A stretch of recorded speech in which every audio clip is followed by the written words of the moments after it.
Vote হয়েছে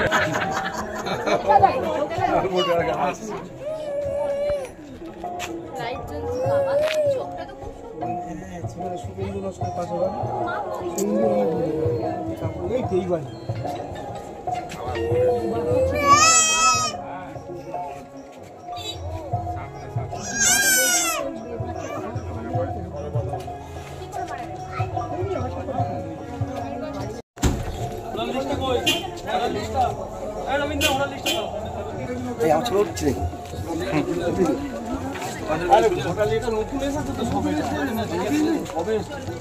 ভালো আছেন? দিদি দিচ্ছে কিন্তু সব মিটিংটা ঘুরে আসছে। আপনি কোথায় থাকেন? এখানে? আপনি কি ভাড়া? আচ্ছা, আপনার কি নাম?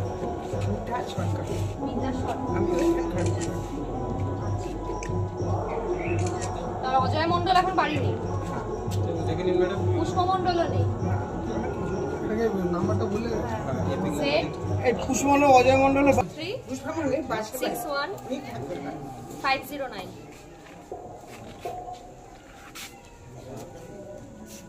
অজয় মন্ডল 293।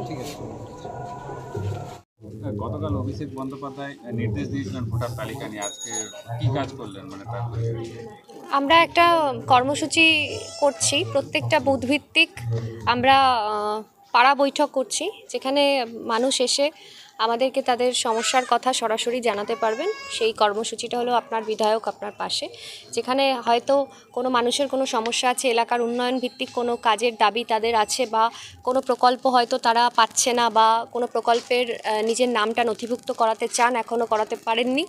এই সমস্ত সমস্যা একদম সরাসরি জনসংযোগ আমরা মানুষের সঙ্গে, আমি নিজে এবং এখানে যারা সদস্য যিনি আছেন, প্রধান, উপপ্রধান, পঞ্চায়েত সমিতির সভাপতি, আমরা সবাই এখানে আছি। আমরা সবাই মিলে এটা করছি যাতে মানুষের সমস্যাগুলো সরাসরি আমরা শুনে দ্রুত তার সমাধান করতে পারি। এছাড়াও আমাদের দল বারবার করে নির্দেশ দিয়েছে যে ভোটার লিস্টের কাজটা খুব ভালো করে করতে। আমাদের নেতাজি ইন্ডোরের বৈঠকে আমাদের মাননীয় মুখ্যমন্ত্রী মমতা বন্দ্যোপাধ্যায় বলেছিলেন, এবং কালকেও আমাদের অভিষেক ব্যানার্জি তিনি ভিসি করেছেন এবং প্রত্যেককে অত্যন্ত সক্রিয়ভাবে এই কাজটা করতে বলেছেন এবং কমিটি তৈরি করতে বলা হয়েছে।